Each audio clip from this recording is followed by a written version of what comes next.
नमस्कार दोस्तों, मैं हूँ डॉक्टर साहिल पटेल, कंसल्टेंट होम्योपैथ। तो हम लोग एक सीरीज़ कर रहे हैं जिसका नाम है what the doctor needs to know in order to make a successful prescription by doctor James Tyler Kent. आज हम डिस्कस करने वाले हैं सेक्शन 3 के बारे में। सेक्शन 3 जो है उसमें मेंटल सिम्टम्स के बारे में सर ने दिया है। ये थोड़ा डिस्क्रिप्टिव है। इसके अंदर कुछ क्वेश्चंस दिए हैं सर ने।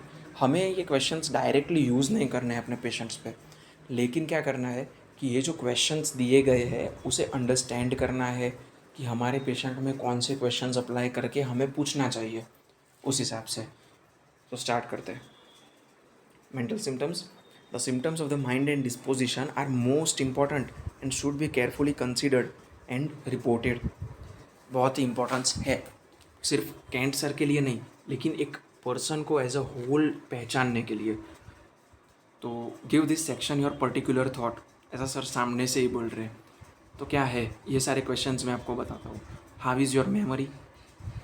For what is it poor? If poor है तो कौन सी चीज़ों के लिए पुअर है? कई लोगों को क्या रहता है कि मुझे रोड मैं भूल जाता हूँ।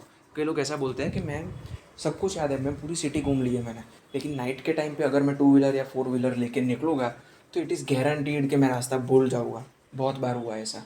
तो ये एक पेक्युलरिटी है। फिर कई लोग नाम भूल जाते हैं, कई लोग जगह का नाम भूल जाते हैं, कई लोग कोई थिंग्स सब्सटेंसेस का नाम भूल जाते हैं, कई लोग लोगों का ही नाम भूल जाते हैं, कई लोग खुद का नाम भूल जाते हैं, कई लोग लिखते लिखते क्या लिख रहे थे वो भूल जाते हैं। ये सारी चीज़ें रहती है। कई लोग फ्रूट्स वेजिटेबल्स का नाम भूल जाते हैं। ये सब मेमोरी में आता है, लेकिन कौन सी चीज़ के लिए है वो स्पेसिफिक अगर आप देखोगे ना तो बहुत बेटर रहेगा। कई लोग जो होते हैं वो खुद की रिस्पॉन्सिबिलिटी है वो वाली चीज़ें भूल जाते हैं। कई लोग जो रहते हैं वो एरी गहरी चीज़ें भूल जाते हैं। तो इस पे से हमें इतना पता चलता है कि पर्सन जो है वो एक रिस्पॉन्सिबल पर्सन है या नहीं है, कौन सी चीज़ में उसकी मेमोरी वीक है, मैथ्स में वीक है, साइंस में वीक है, सब्जेक्ट वाइज कुछ वीक हो, एक्सटेंसिव डेटा याद ना रहता हो, ये सारी चीज़ें। फिर थर्ड क्वेश्चन है what time is it poor? कौन से टाइम पे? मैंने जैसे बताया कि नाइट के टाइम पे मैं सिटी में निकला, मतलब क्या हुआ? नाइट के टाइम पे मुझे प्रॉब्लम रहती है, रोड याद नहीं रहता है। तो नाइट एक मोडालिटी बन रही है मेरे लिए कि नाइट के टाइम पे इसकी मेमोरी पे अफेक्शन रह रहा है। दूसरा अफेक्शन मून का भी है। क्या रहेगा कि नाइट के टाइम पे मून आ रहा है इसलिए। दूसरी चीज़ है फुल मून, न्यू मून, उस टाइम पे भी मेमोरी पे इफेक्शन रहती है। कई लोग बोलते हैं कि मेरी एंग्जाइटी तभी बढ़ जाती है जब पूर्णिमा रहती है। तो फुल मून जब दिख रहा है तभी मेरा मन जो है वो बहुत एंक्शस रहता है। इवन ऐसी चीज़ें पाई भी गई है कि जब फुल मून रहता है तब crime rates and negative thoughts ये ज़्यादा एक्सप्रेस होते हैं उस नाइट पे। क्योंकि क्या है, क्योंकि मेंटल जो स्टेट है, बॉडीली जो वाटर लेवल्स है, वो सब कुछ चेंज हो रहा है। बिकॉज मून जो है वो पूरे अर्थ का पानी खींच सकता है अपने साइड। इवन ग्रेविटेशन पुल होने के बावजूद इतना बड़ा इफेक्ट ला सकता है, टाइड्स इतनी बड़ी कर सकता है, तो अपने मन पे भी इफेक्ट तो करेगा ही। ये सारी चीज़ें। Next is do you remember what you read? पढ़ते हुए याद रहता है? Do you read with interest and pleasure? बच्चों का ऐसा बहुत ज़्यादा होता है कि पढ़ाई बहुत करते हैं लेकिन एग्ज़ाम में फेल। और कई बच्चे ऐसे होते हैं कि दिन में सिर्फ एक ही घंटा पढ़ते हैं डेली, फिर खेलने चले जाते हैं, लेकिन एग्ज़ाम्स में बहुत बढ़िया मार्क्स लाते हैं। एवरेज से तो अच्छे ही लेके आते हैं, टॉप नहीं करेंगे, एवरेज से बेटर। फिर भी क्या, इनके अंदर ये देखा गया है कि इंटरेस्ट और प्लेजर था इनका पढ़ने में, इसी वजह से लेके आए। कई बच्चों के अंदर नहीं होता है। इवन बड़ों के अंदर भी ऐसा होता है। न्यूज़पेपर पढ़ते हैं कुछ लोग बहुत ज़्यादा इंटरेस्ट से पढ़ते हैं, और कुछ लोग जो होता है वो सिर्फ फ़ोटो देखने के लिए पढ़ते हैं। तो ये सारी चीज़ें है। Next is can you apply your mind easily? मतलब फोकस ला सकते हो अपने माइंड को कंट्रोल करके, आप क्या कर रहे हो वहाँ पर रख सकते हो। क्या आप फिर फ्यूचर या पास्ट में भाग रहे हो? क्या आप फिर कोई आसपास वाली चीज़ों में डिस्ट्रैक्ट हो रहे हो? आजकल तो बहुत बढ़िया कॉमन सी चीज़ है, नोटिफिकेशन आई, डिस्ट्रैक्ट हो गए। सिंपल, फ़ोन में डिस्ट्रैक्ट हो जाए उसकी वजह से। सेवेंथ क्वेश्चन है इन what way is your disposition changed during sickness?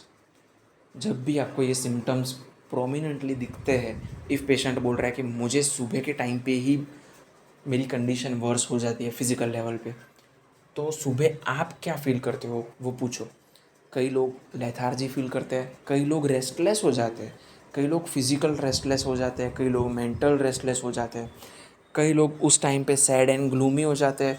मेलैंकोलिक बंदा रहेगा तो उस टाइम पे ज़्यादा दुख व्यक्त करेगा, सैडनेस हो जाएगा, किसी से बात नहीं करनी है, ग्लूमी ग्लूमी अकेले अकेले रहूँगा, ये सारी चीज़ें।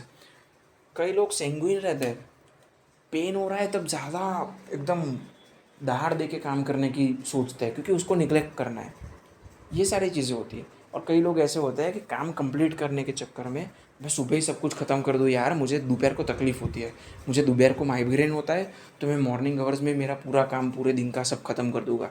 तो ऐसे लोग भी रहते हैं, तो उस टाइम पे रेस्टलेस और एंग्जाइटी डेवलप करते हैं और फिर दोपहर को जो माइग्रेन होने वाला था वो तो कंटिन्यू ही रहेगा क्योंकि ओवर एक्सर्शन कर लिया है मेंटल लेवल पे, इसलिए।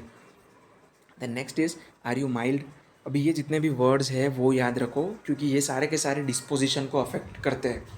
मेंटल सिम्टम्स नहीं मिलते हैं लोगों को, लेकिन इतने क्वेश्चंस पे से हम लोग minimum 5-6 mental symptoms even from illiterate person भी निकाल सकते हैं ये सब।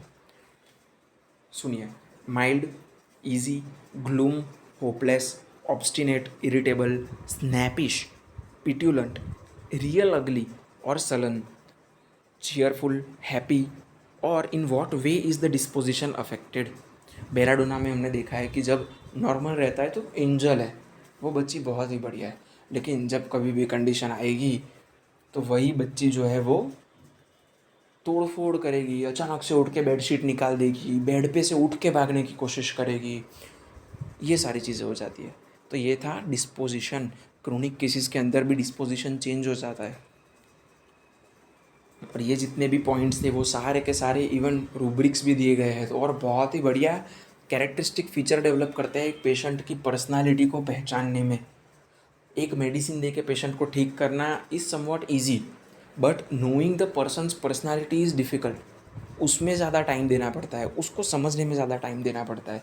सिमुलम दी गई, उसके बाद तो पेशेंट बेटर होने ही वाला है, उसके बाद तो कोई ऑप्शन ही नहीं है उसके वाइटल फोर्स के पास कि वो एक सेकेंडरी काउंट क्यूरेटिव एक्शन करे या ना करे।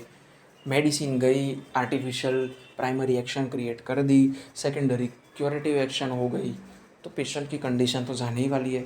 वाइटल फोर्स हमने पढ़ा ही है, एफोरिज्म 26 हमें पता ही है, बस उसी तरीके से।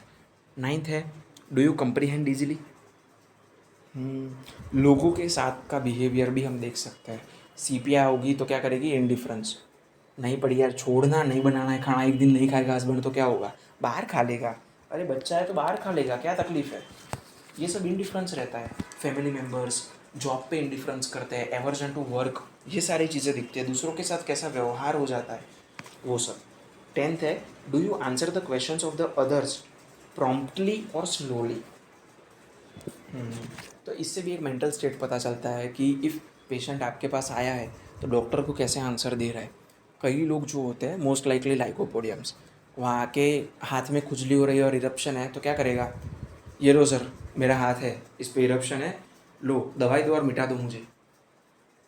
ये ऑर्डर स्टेट पे है, सैमुअल लिलियंथल में भी लिखा गया है और मेंटल स्टेट भी इसका वही दिखाता है कि लाइकोपोडियम जो है वो ऐसे कमांडिंग ऑर्डर्स दे रहा है।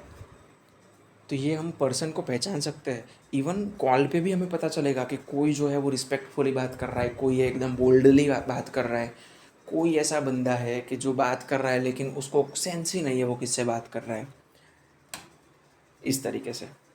और आंसर अगर कर रहा है कोई भी क्वेश्चन तो फास्टली कर रहा है, स्लोली कर रहा है, कुछ भूल जाता है, लेकेसिस वाला रहेगा तो एक बात पे से दूसरी बात पे, दूसरे से तीसरी बात पे कहीं ना कहीं घूमते रहेगा, ये सारी चीज़ें भी हम देखेंगे, ये सब ऑब्जर्व होता है। 11th क्वेश्चन है, इसके अंदर भी आप देखो बहुत ही डिटेल्ड सिम्टम्स दिए, मेंटल सिम्टम्स ही है सब कुछ इसके अंदर दिया गया है। Do you have anxiety, apprehension of the future, मतलब future related anxiety, most basic meanings हम समझेंगे। Aversion to being looked at और टच्ड, अर्निका का सिम्टम है, वो बैठेगा तो भी उसको ऐसा लगेगा, गादी पे बैठा है तो भी ऐसा लगेगा नीचे की जो सरफेस है वो बहुत हार्ड है। सिमिलरली वही चीज़ इसके मेंटल लेवल पर भी अफेक्ट करती है। अर्नी का पेशेंट रहेगा, उसको ब्रूइज्ड पेन या कुछ भी हो, सामने से किसी को आते हुए देखेगा ना तो उसका पेन बढ़ जाता है। उसके मेंटल लेवल पे यही होता है, यार ये पास ना आए तो अच्छा है यार, फिजिकली भी ना आए और मेंटली भी ना आए, मेरे इमोशंस के साथ भी ज़्यादा नज़दीक ना आए। तो ये सारी चीज़ों से भी एवर्जन होती है कुछ लोगों को। Next is aversion to people, company और थिंग्स। फिर बैशफुलनेस, बैशफुल क्या होता है, और दरवाज़ा तोड़ के जैसे दया अंदर घुस जाता है ना, उसको बैशफुल हम गिन सकते हैं। Next is desire for company और सॉलिट्यूड। फिर desire for death. Then next is confusion of mind, deliriums, discontent, disgust, dread of the future, of animals, dread of things, any peculiar feeling about that. फिर है mind full of crowding ideas, ill humor, impatience, indecision, indifference, jealousy, too easily excited to tears or laughter, ऐसे भी लोग होते हैं। laziness, loquacity, inclined to much talking, बोलते रहते बोलते रहते बोलते रहते। डिसअपॉइंटेड इन लव, बहुत सारी remedies. Melancholy, easily to be offended, बहुत ईजीली ऑफेंड हो जाते हैं। फील लाइक क्वारलिंग, कुछ लोगों को पसंद ही होता है कलेश करना, ये वही लोग हैं। मेंटल्स में हमें मिल जाता है ये सब चीज़ें। सैडनेस, स्कोल्डिंग, टेकिटर्निटी, मतलब साइलेंट मूड में चले जाते हैं ये लोग। ज़्यादा किसी से बात नहीं करनी है, मैं अपना कर रहा हूँ, कोई मुझे छंछेड़ो नहीं, मैं भी किसी को छंछेड़ूंगा नहीं। One of the characteristic of reserved nature of natrum mur हो सकता है ये। हेड और परसिस्टेंट थॉट, कुछ लोगों को होता है परसिस्टेंट, एक ही थॉट चलते रहता है जिसकी वजह से उसकी कंडीशन भी बढ़ती रहती है। और crowding of ideas, aversion to work, aversion to play, और aversion to anything else, ये सारी चीज़ें इसके अंदर आती है। आप एक पैम्फलेट ये प्रिंट भी करवा सकते हो खुद ही क्वेश्चंस लिख के, तो क्या है, हर एक पेशेंट को पूछोगे तो भी आपको बहुत सारे मेंटल्स मिल जाएंगे।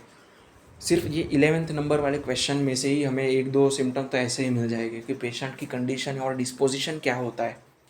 नेक्स्ट क्वेश्चन है, how does the future look to you.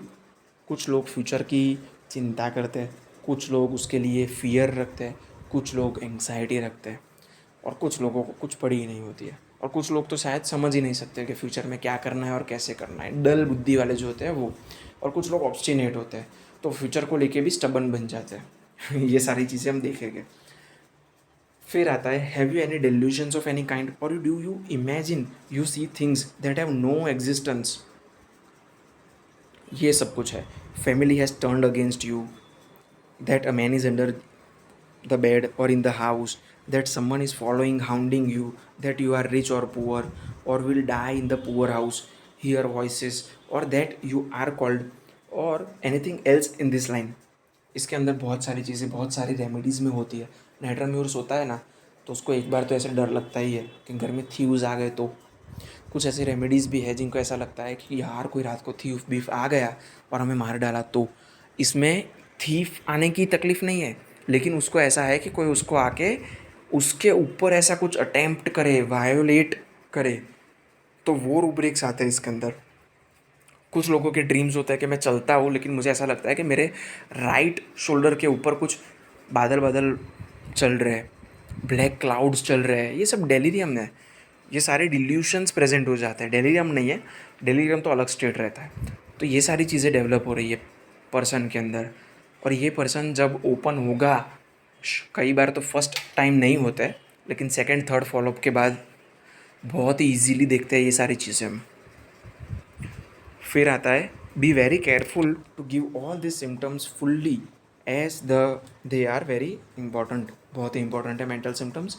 Next is the questions and language your used are merely suggestive, being intended to lead you to give all your symptoms.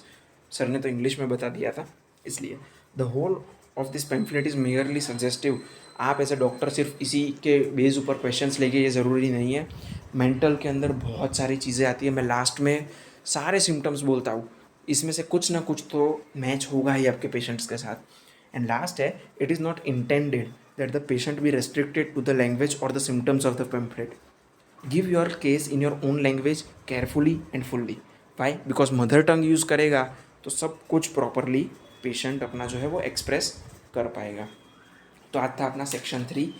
इसका और एक रिलेशन मैं आपको बताता हूँ कि mental symptoms कौन से हो सकते हैं। तो मेंटल्स में पहले हम ले सकते हैं कि एलिमेंट्स फ्रॉम कौन सी चीज़ों की वजह से। फर्स्ट आता है एम्बिशन, बहुत ज़्यादा एम्बिशियस हो गया, उसके बाद स्टार्ट हुआ था anger, anticipation, anxiety, ego, fear, fright, grief, mortification, home sickness, hatred, embarrassment, ये सारी चीज़ें पॉजिटिव फैक्टर्स में आती है। एलिमेंट्स फ्रॉम ख़त्म हुआ, अब इसके बाद क्या आएगा? एंगर फ्रॉम, कौन सी चीज़ों से गुस्सा आ जाता है इजीली, वो पूछ सकते हो। फियर ऑफ, फियर्स, फिर एंग्जाइटी एंड वरीज, कुछ चिंता है या नहीं। ड्रीम्स, ड्रीम्स भी मेंटल्स में लेते हैं, कई बार स्लीप में भी हम लोग ले लेते हैं, क्योंकि ड्रीम्स जो है वो अफेक्ट करते हैं स्लीप को कई बार, इसलिए हम लोग पूछ सकते हैं स्लीप के साथ साथ या फिर मेंटल सेक्शन में। दूसरे में बहुत सारे सिम्टम्स बोल रहा हूँ, वो सब कुछ आ सकता है। हरीड है पेशेंट, स्लो है, इम्पेशेंट है, रेस्टलेस है, रिलीजियस पर्सन है, बोल्ड है या फिर टिमिड है, इनडिफरेंस वाला पर्सन है, फास्टिडियस है, क्लेयरवॉयंट है, मतलब ऐसा बोलेगा कि मुझे आभास हो जाता है कि आज बारिश होने वाली है, मुझे आभास हो जाता है कि आज तो कुछ बुरा होने वाला है, ये क्लेयरवॉयंस बोलते हैं। फिर पर्सन जो है वो इरिटेबल है, माइल्ड है, इम्पल्सिव बंदा है, ऑब्स्टिनेट बंदा है कि मैं तो हिलूंगा ही नहीं, लेसिवियस बंदा है, या फिर लोक्वेशियस बंदा है।